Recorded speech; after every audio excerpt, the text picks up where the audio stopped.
Hello, everyone. Thank you very much for joining us today for Customer Experience or CX Live. If you're new to our show, this is a program that discusses the latest customer experience thinking, practices, insights, and case studies. I'm your host, Alex Allwood. I'm the CEO of the customer experience company, The Holler Agency, and author of the book. Where is my book? Customer Experience is the Brand. If you'd like a complimentary copy, settle in. We'll give you some more information a little bit on in the show. The book does retail on Google for about $30, so well worth staying till the end of the show to see if you can get a complimentary copy. Our special guest today is subject matter expert Jeff Rajeck from Econsultancy, and he's tuning in from Singapore today. Jeff is a researcher, trainer, and consultant in APAC. And he regularly writes for Econsultancy about customer experience, about digital, and also about social media. Now, I can't I'll pass you over to Jeff in just one moment, and he's going to be talking about what he does for Econsultancy. But I did want to say a special thank you to Econsultancy. They are a research company specialising in digital marketing and e-commerce. Their subscription services provides insights, market data, trends, best practice, case studies on digital marketing and commerce. And we're very lucky that they're sharing this special report on customer experience maturity in Australia and New Zealand. Today, this report is only available via subscription. And so that's why today is a very special show.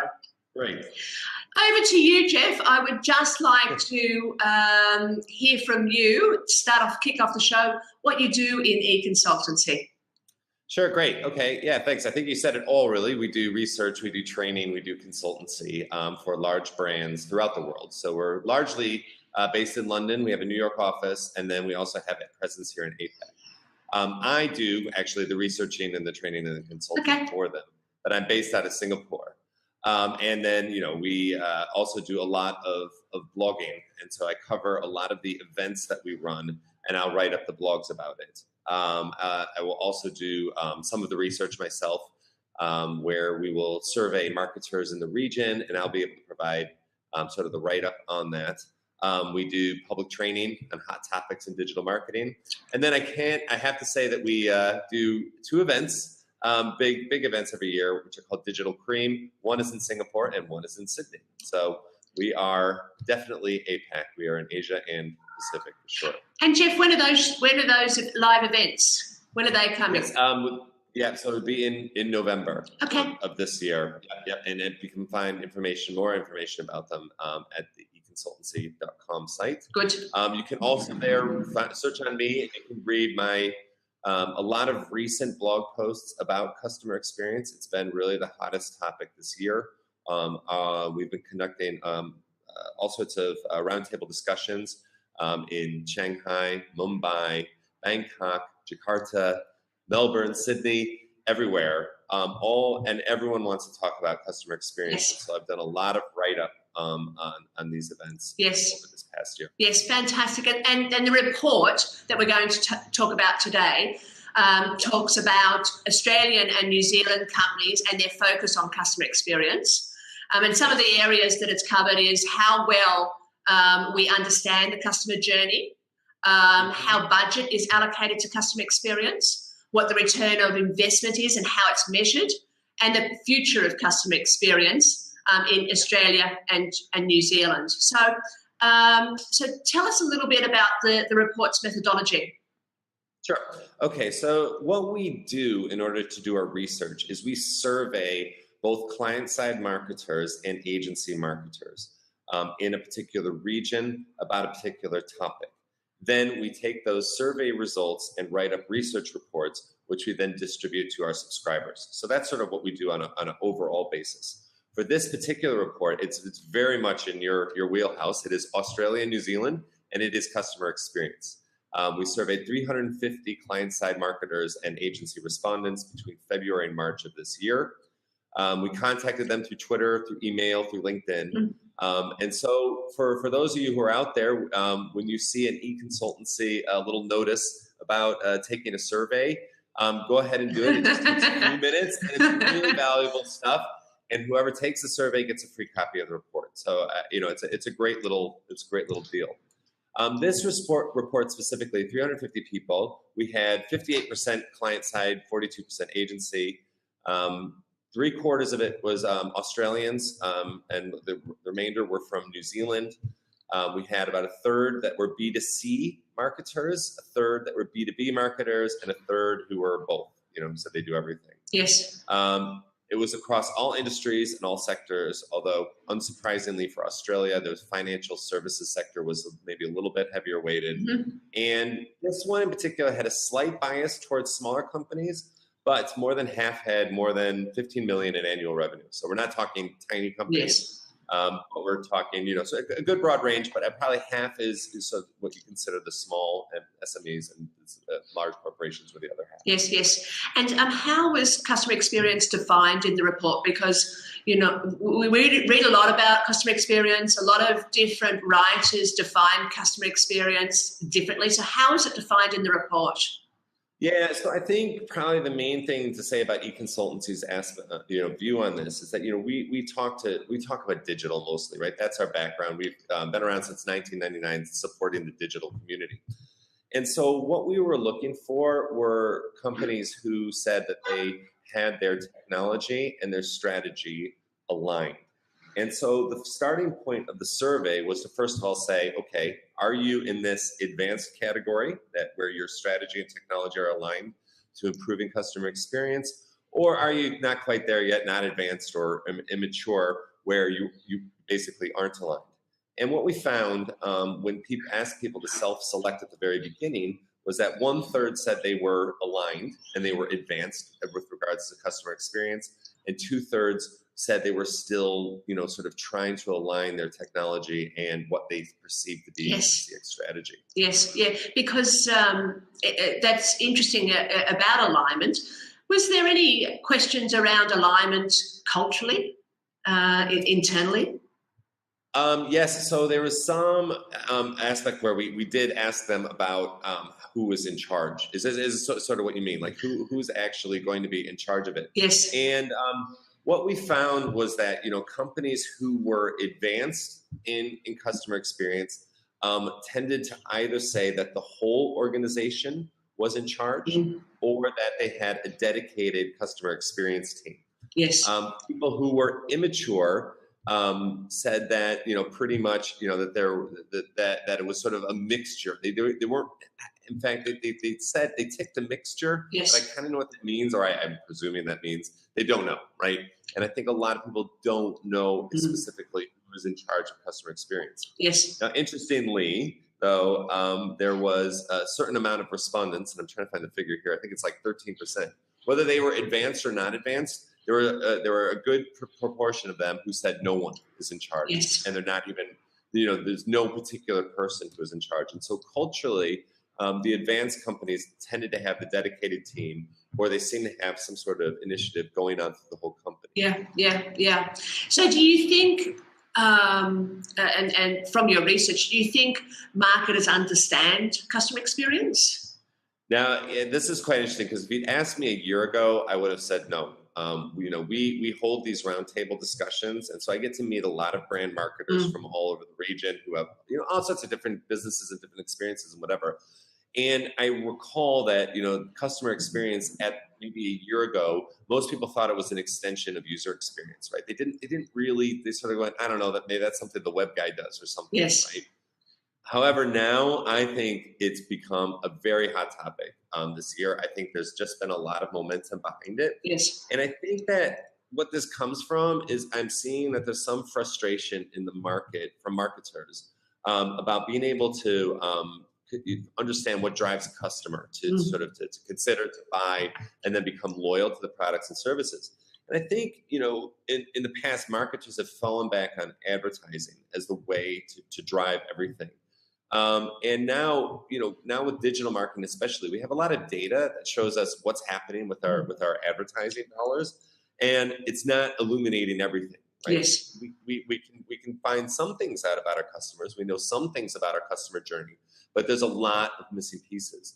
And so I think in this past year, I've seen more and more people go, what else can I do besides advertise? What else can I do besides find new media channels or whatever? And they're looking at CX as a more holistic solution to understand why the customers are engaging with them and be buying and keep on buying from them. Yes, yeah, because my perception is that they're starting to shift and understand that customer experience is not just a nice to have, but a strategy for acquisition, but it also a strategy for retention.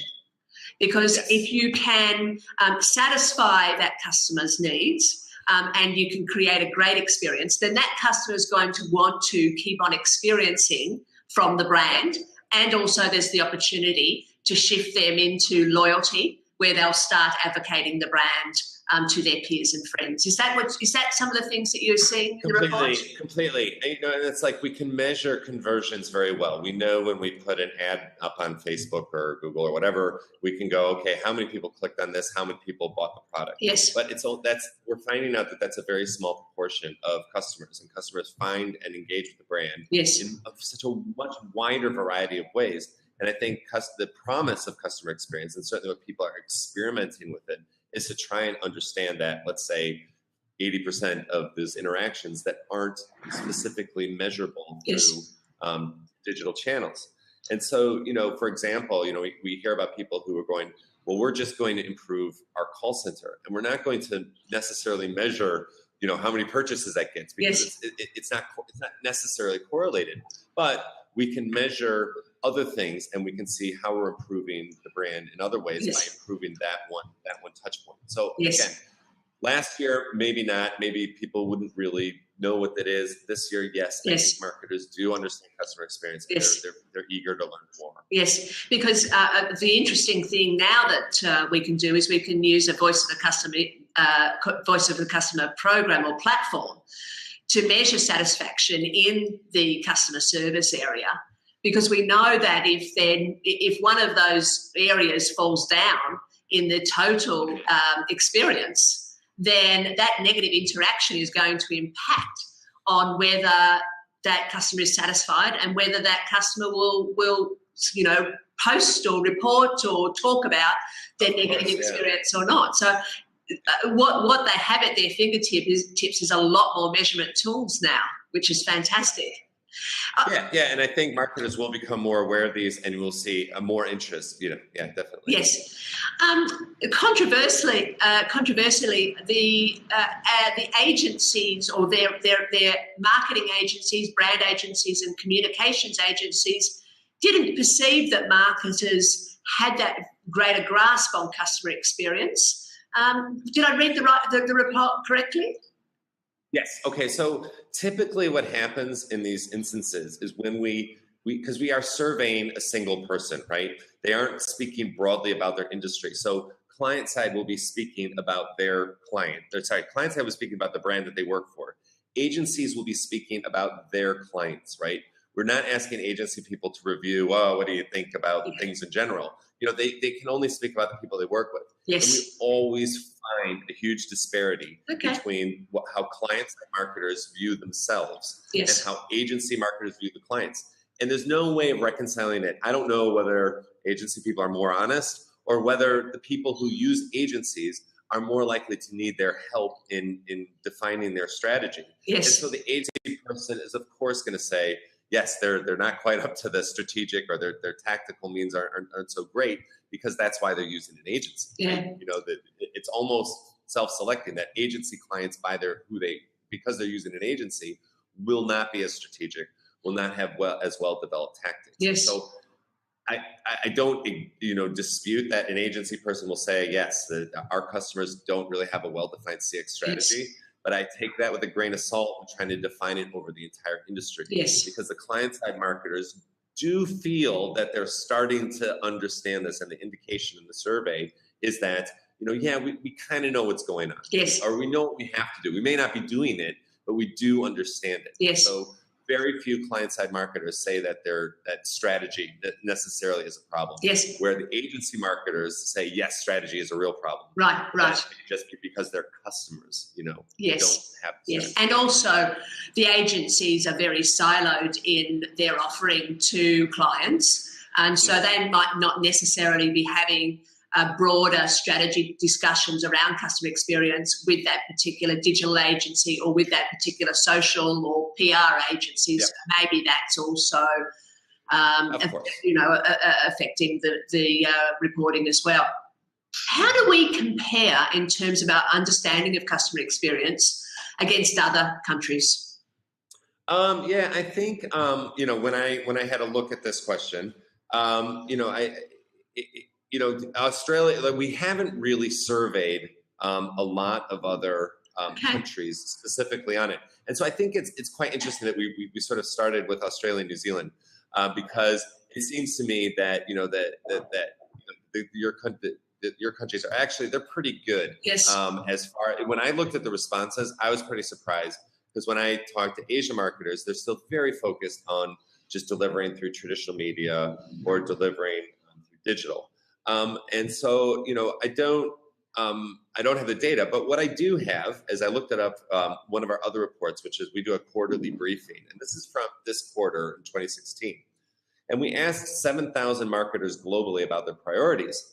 And we had 22% said that customer experience is the single most exciting opportunity. So that was you select one, yes.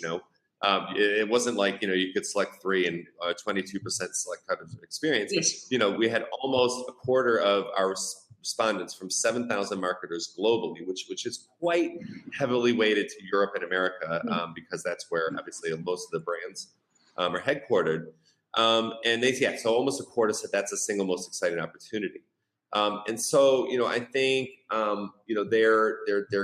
they're keen globally, but I'm not really sure exactly whether they're more keen or more advanced. We don't really have that data. Yes. Yeah.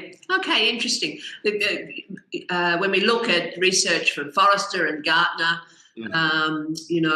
we get these global figures, 70%, 80% of brands have now put customer experience as a strategic priority. So I was quite interested when we have some now research in the Australian market to make that comparison. So it'll be quite interesting to see over the next couple of years how that ladders up to that research. And so just one more point on that is that was more than any other first priority. So it was top of the charts. Customer experience was the most selected top priority for marketers. Over digital, over data-driven marketing, over increasing brand awareness, all these other sorts of priorities that marketers may have. Delivering, what was the actual phrase? Was actually delivering. Optimizing the customer experience. Okay. That is what more people are focused on than anything. So. Okay. So the report defines and talks about advanced versus immature CX brands. What does an advanced CX brand look like? What are they doing differently to an immature brand? Yeah. So I think again we don't delve too much into the actual specifics of what they're doing necessarily, but we do have some interesting data about what they see as priorities. And what we could see is that that especially when what they do on a day-to-day basis, we see that people who are not advanced focus a lot more on say advertising, right? Or they focus more on just like conversion optimization of their website. And they have these sort of pinpoint solutions. Yes. And then as a result, right, their measurement of their ROI, their measurement of how successful they are, is based on these very pinpoint solutions. And so they will measure how many sales they got from their website. Whereas when we look at advanced people who are advanced with regards to customer experience, and we say, okay, what are the things that you're doing? And they will have a much broader range. Of course, they will still do conversion. They will still try to sell via their website, right? They will still measure their return on ad spend. But they will also do, mapping the customer journey. People who are not advanced don't even respond to that, or respond to that in very low numbers. Yes. People who are advanced will say, we look at heat maps. We look at how our customers are using our digital properties based on how their mouse movements go. And they get sort of heat maps that show, oh, look, they're really clicking a lot here. They're not clicking a lot here. Yes. These sorts of things. And then the other one that was interesting, because I now think that CX and UX are quite different disciplines. But, the people who were advanced said that they would do UX audits. So they would actually look at, the technology behind how they're delivering their experience to their user, and do, real sort of unit testing on user experience, so that it would improve, the overall customer experience. People who are not advanced will do subtle changes, or may do A/B testing on particular things in order to drive sales. But they won't have somebody do a full UX audit and go, hey, are we organizing our data correctly? Does our site make sense? What's the flow like? Are people frustrated or whatever? The sorts of things that come up in UX are now starting to seep into, companies who are advanced in CX. Yes, it sounds like it's the immature CX provider or brand is still quite channel specific. So they're looking specifically at their website, or they're specifically looking at an app or their communications, rather than holistically right across the organisation's touch points, right from that, when that customer reviews and researches, right through to purchase, onboarding, and how that customer interacts in the social media space. So it sounds like they're still very much at that beginning phase, that stages of customer experience in terms of marketing. Yeah, and I think, I have some sympathies here, because, especially in APAC, they were very aligned previously among their channels, right? The print guys did print. The new digital guys did digital. The advertising creative was all out to agency. All this stuff was very silent. And of course, sales were nowhere to be seen, right? I mean, and so they were, a cost center that had a job to do. They were handed whatever, whatever the widget that needed to be sold. And okay, print guy, you get this in print. Radio guy, you get this on radio. And they weren't really, they weren't really focused on it, because they didn't have the metrics back from the channels that said how well things were doing. No one knows how many conversions you got from TV, right? It's impossible to know in most ways. Yes. And so TV guy could argue that. They were never aligned to do something holistically across the customer journey. They were there to do a job. And so now what you're seeing is, as I say, I'm hearing customer experience more. They're taking a step back from their roles. They're sitting in the room together, kind of getting to know each other for the first time, and saying, okay, what can we do to work together? What things make sense now that we're all trying to sort of map this customer journey and trying to deliver a better service holistically?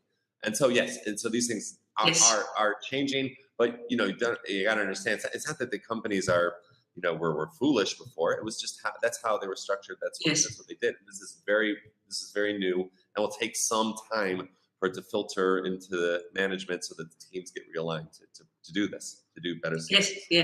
Yes. Now, the report shows the responsibility for customer experience is shared across the organisation. And that I took that to being that, customer service is looking after their own customer experience, marketing's looking after their own customer experience, sales is looking after their own customer experience. Am I correct? And if it's spread across the whole of the company, what are the implications to not having a dedicated customer experience role, like a CXO or a chief customer officer, or a dedicated team? What are the implications there? Yeah, I mean, this is, again, such early days, right? So it's funny when you talk about sales and you talk about marketing, you talk about customer service. A lot of organizations, they each have their own database, still, right? They don't, they aren't, they're not just not aligned strategically. They literally don't have each other's data. Yeah. And so they have no notion of what's happening in these other channels. Yes. I think the implication of having the chief customer officer or CXO is to help start to think, okay, we can break down these barriers. We can maybe have some budget to do integration. I mean, integrations are awfully expensive Yes. for a large organization, but so somebody needs to do this. Yeah. The departments on their own, their KPIs are not aligned to helping the other guy out, right? Yeah. I've heard about this where their KPIs are to integrate, and what will they do? Each of the data sources will go, okay, we'll open up and you can use our data. Well, they're not offering any help to get it. They're just saying they'll open it up, right? And you go, well, if there isn't a prime mover in getting, improving the overall customer experience, then this stuff just isn't going to happen. Yeah. Because each individual department is doing very well. Thank you very much. Yes. They're optimizing. They're delivering on their KPIs, and they're providing great service, each in their own way. Yes. Right? And everything's fine from their perspective. Yes. But without that abstract, sort of overall view of it, and of this sort of chief experience customer officer, chief CX officer, this stuff just won't happen. Yes. Right? Because we aren't aligned like that as organizations. Yes. And it's funny because I do wonder whether or not that is the role of the chief marketing officer. I was going to ask you about that. That's really interests me to whether the CMO is the custodian in the future of customer experience across the entire organization. Do they have that ability to move from a specific silo like marketing and to be chief of custodian of the customer experience? Yeah, I mean, and this is where I think we find out whether the chief marketing officer is really the chief advertising officer or not, right? Because marketing to me is about taking our product or service and planting it in the customer's mind, like giving the customer some context about what we do, right? Yes. And so, by that definition, customer experience clearly belongs to the marketing officer, right? Yeah. They're the ones who are in charge of the 4 Ps. They're the ones who can turn the knobs and the dials on the various departments or whatever in order to impress the customer, give the customer a different impression of the brand or the service or the product. And so I don't see theoretically how that's different from customer experience. And so if you have somebody in the chief marketing seat who is able to really control the product, the place, the price, the perception of the brand, I think somebody coming in as CXO is going to struggle, and there's going to be some toes stepped on because the CMO will see it as that. Yes, yes. However, you're in an organization, and I've seen these, and they work absolutely fine as well, where the chief marketing officer is the guy who makes sure that all the stuff goes to the right agencies, and they're essentially doing a very tactical role, and they're not focused on sort of at the strategic level. Then I think it absolutely makes sense, because the person who does that role really isn't going to, who sends things out to agencies to get things done tactically, really isn't going to get involved with the customer service. Yeah. Almost certainly isn't going to get involved with sales and all those operation things. And so having that one person on top, maybe godsend to that person, and they go, that's great. Now you can help me work with these other people so I can deliver the brand message better and work better. So I think it kind of depends on the organization. I think if you don't have a CXO or person in that role, then I think the CMO does take that place. But if the CMO is a tactical person, then I do think it makes sense. Yeah, and I think you're quite right. I think it's going to be dependent on the organisation, but importantly, it's going to be dependent on the strategic vision of the CEO and the executive team in regards to how seriously they take customer experience, and whether they're now ready to put the customer at the heart of their brand rather than a product or service. Which brings me to my next question about budget, because a very low portion of your respondents indicated that they do have a budget specifically for customer experience. And what's going to be the effect of customer experience in this marketplace without a budget assigned to creating change? This was the single most surprising result of this report. And so just to be clear, let me get the figures out. Yeah. So 7% of respondents said they had a single dedicated budget to customer experience. Now, an additional 27% said they had a dedicated CX budget, which was split across departments. So, okay, that gives us 1/3 of respondents who say they have specifically allocated budget for something related to CX, which is encouraging. And I think that it shows that companies are taking customer experience seriously. If we get 1/3 of respondents saying they're doing it, okay, it looks like a trend. It looks like something's going on. But what that contrasts with is, in a previous question we asked who had responsibility. And as I said before, only 13% said no one, right? Mm-hmm. So that means to me that 87% of respondents said that somebody is responsible for customer experience, whether it be everyone, be a mix, team, marketing, whatever. Yes. But only 34% have allocated budget to it. And so we have, I think, pretty much half of the respondents feel like that they're responsible for CX, or somebody is responsible for CX, but they have no budget for it. Yes. Nothing. So where are they getting money? Exactly. Exactly. And what's funny about this is it doesn't improve for the companies who are advanced. It's almost the same numbers. Okay. And so I go, well, you can't, in order to play, you got to pay, right? You gotta put budget, you got to put something aside in order for this to happen. Mm-hmm. And so I think, it's good to see that 1/3 of the companies are putting something behind it.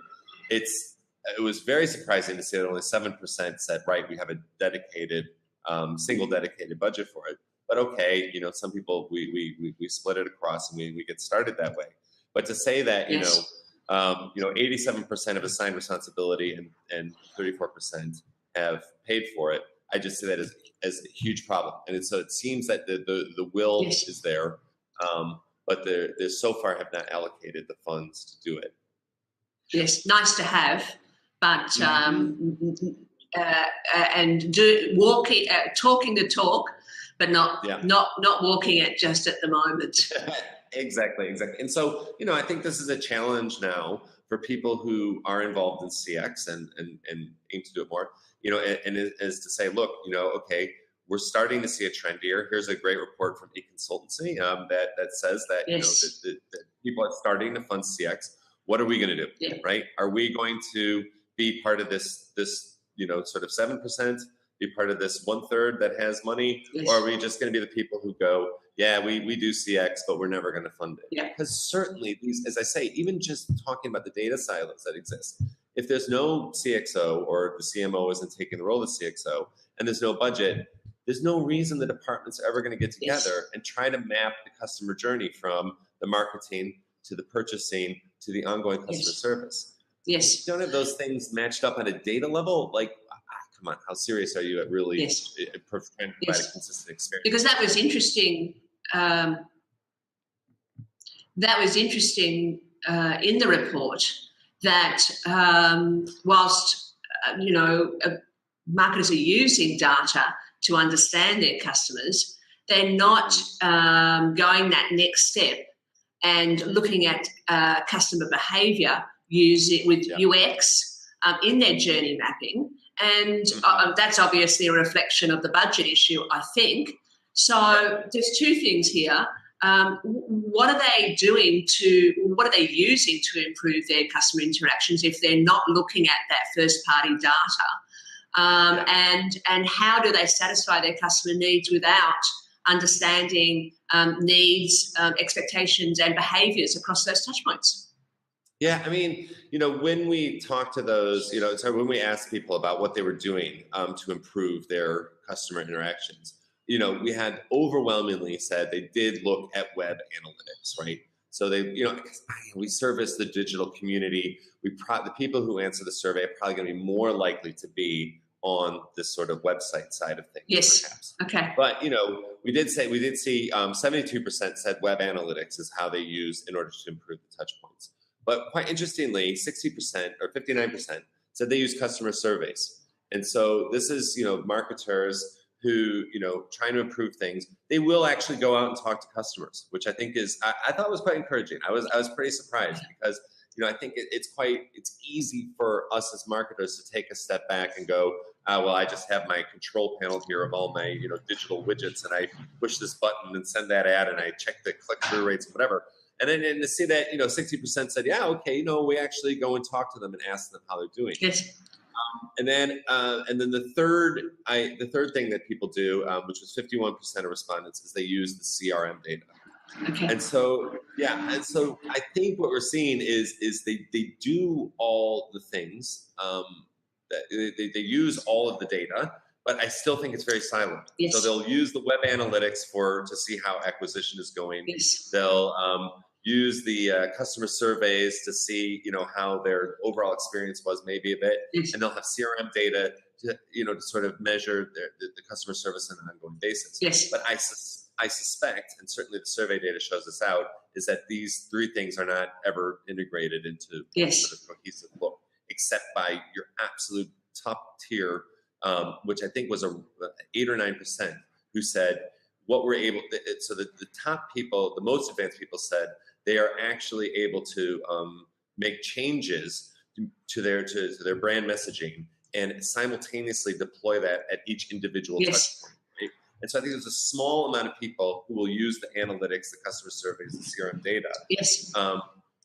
Have a think, come up with a strategy, and I'm not saying push a buttons, but they're able then to affect every single touch point. The marketing, the sales, the customer yes. service, the information that's available on the website, yes. even just for people who haven't bought yet or just investigated what the company does. And so you have this very small percentage of people who are able to do this. Most people, however, I suspect, are just using that silo data and improving the silo. And unfortunately, that data doesn't tell them how satisfied that customer is with the interaction at that touch point. No, exactly. And that's what's missing. Yes, and this comes on to the metrics and the KPIs, yes. which is the other thing I think is what differentiates the advanced from the non-advanced. Yeah. When we look, because in order to really change behavior of your marketers and how, or your CX people, or how people are behaving in the organization, the KPIs have to be set so that they care about the thing that you're trying to implement, yes. right? So when we ask the marketers about, how they measure their customer experience ROI, those reports were quite disappointing. Overall, the top two metrics were increased conversions, which were, increased. Conversion could just be a download of a document, or it could be a yes. sale. And then the bottom line figure, increased sales. How much more are we selling? Yes. And that's how they measured their success in customer experience. And I say it's disappointing because I go, well, you can move those numbers through optimizing a touch point. You can change just your website. Yes. And you're right. We have no idea whether the customer thinks it's great or not. Yes. But we made the button blue and we made it flash or whatever, and we got more conversions. Right? Yes. And that's not really, yeah. that's not improving the customer experience. That's improving your numbers. Yes. It's improving your conversion figures, maybe improving your sales, but it's not really improving customer experience necessarily. Yes. Yes. So yes. when we... And you don't know whether there's a... No, I was just going to say, when we separated those numbers out, though, into advanced and non-advanced, yes. we see that CX metrics started to sort of bubble up a bit, right? Yes. Especially Net Promoter Score, which your audience probably is familiar with. I presume it's where people, how likely are you to recommend our brand to a friend or colleague? They start to use that as an ROI KPI. Yes. Yes, where they go, are we doing our job with our customer experience? I don't know. Yes. Has our NPS score moved?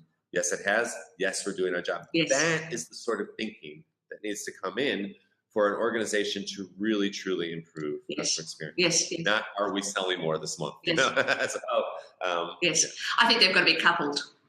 I think we still need to be reporting on, that acquisition and that loss of that customer and the value of those customers. but it needs to be coupled with the NPS or a CSAT or an effort score in order to have a really robust measurement, and also financial language that the whole of the organisation can understand.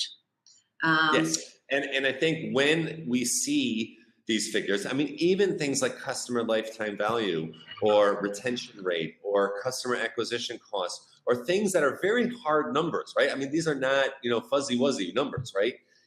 When we start seeing anything like that come into to be part of the KPIs of the CX team or the marketing team, then I believe you're taking this stuff seriously. Yeah. If all you're measuring is sales and conversions, I'm not entirely sure that you're necessarily going to improve customer experience. And you're not going to improve your competitive advantage, because you don't know what parts of the customer journey is painful for the customer, and you can improve those. And that's when your competitors can then step in and make that conversion. Of course, yes, because you can only optimize the buttons on your page and whatever so much, or whatever, right? Yes. You can't distinguish yourself in the consumer's mind this way. Yes. If you start measuring things like Net Promoter Score, where you're actually finding out from them that they've actually talked about you, or some of the social engagement metrics, like Now, Jeff, I'm having a little bit of a problem with broadcast. Oh, I'm hearing you fine. I'm seeing you fine. Oh, I've got you audio-wise, which is good. Okay. I've got you video and audio. I'm clear. So fantastic. Okay. I just noticed the time, and I just have one little quick question for you before we wrap up. I think the fantastic report, fantastic insights, but I'd be also interested to understand from you over the next 5 years, how do you think brands are going to differentiate themselves from their competitors? Yeah, this is one of my favorite questions on the survey. So we asked them, how are you going to do? What are you going to do to differentiate yourself? And the two top answers were customer service and brand marketing. So, and so I think that this is the real decision point for marketers. What is your company? What is your brand's true north? Is it the customer or is it the brand? Now, if you put the customer first, you will seek to do everything that you're working on, and you will seek to improve everything from how the customer perceives you. If you're a brand, if you're going to go for the brand thing, you'll spend your time honing your message and reinforcing your brand message over and over again. And I think both are valid. For an FMCG, right, you probably stick to brand values. It's probably going to be a bit hard to convince somebody to become, buddy with a Mars bar, right? Yes. I get it, right? So some people are always going to stay in this brand side. Yes. And there will be some which are, say B2B services, which are already good on customer experience and will do more of that, right? Yes. Yes. I think what's going to be interesting over the next 5 years is the brands that are in the middle, that are kind of services and kind of products and kind of branding, whatever. And so, for example, things like Amazon, right? Is that a brand or is it a service?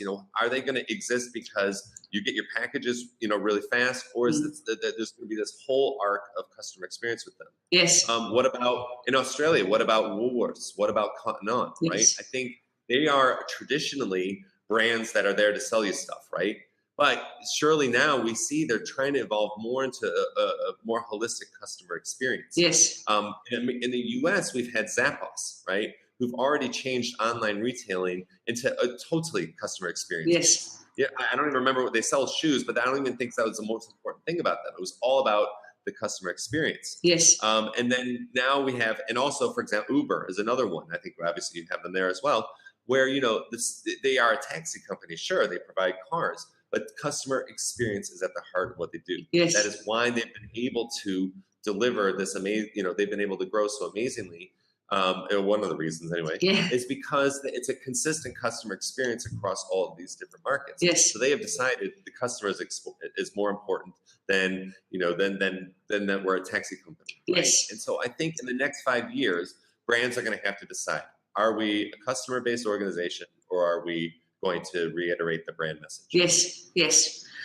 Look, fantastic conversation today, all about customer experience in the Australian and New Zealand markets. So just in wrapping up, Jeff, what's been on your customer experience radar this past week?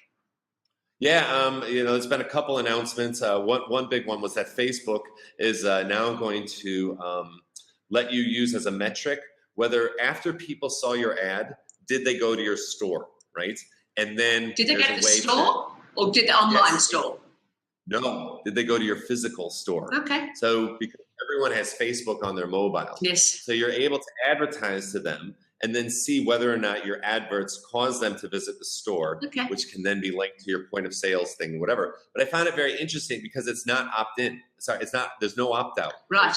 It is about the digital to the real world. Yes. Translation. Yes. That I don't think we have right now. And so I'm starting to see. We tried to have this with beacons. That was a way that we were going to measure our customers whether or not they were coming to our stores and what they were doing there. It didn't work. It's a bit difficult, whatever. Facebook this week made a big, bold move and said, we are going to tell you, not the actual person, obviously it's going to be anonymized, but is your marketing message driving people to actually engage more with your brand in the physical location? And I thought that was a really interesting customer experience, noteworthy item this week. So. Yes, I think it's very exciting times. Again, and I think we'll see lots more innovation as we move into more digital opportunities. I also wanted just to mention that the AMI is having a marketing summit on Tuesday. That's next Tuesday, next week. I'll be speaking on the critical steps to transforming your company's CX from laggard to leader. And so it's very timely that we've had this conversation. And I'd like to thank all of our viewers today. I'd like to thank Jeff. Oh, and if you would like a complimentary copy of my book, you can pop over to alexallwood.com.au and go to the book giveaway button and leave your details there. And we'll, I better tell you the promo word. It's word of mouth is the promo code. The page will be open for the next 45 minutes. And so that you can get a complimentary copy, and very relevant to today's conversation and very relevant to what we've just finished on in terms of the next 5 years. Will you be customer-centric or will you be brand-centric? Well, I think that customer experience will be the brand. Our next great title. Our next customer experience live conversation, CX Live, will be on July 23rd at 12 noon. A big thank you to our special guest, Jeff Rajeck from Econsultancy. A very big thank you to Econsultancy for sharing their report with us today. And from all of us at Holla, have a great weekend. Great, thank you. It was wonderful. Thank you, Jeff. All right, bye-bye now.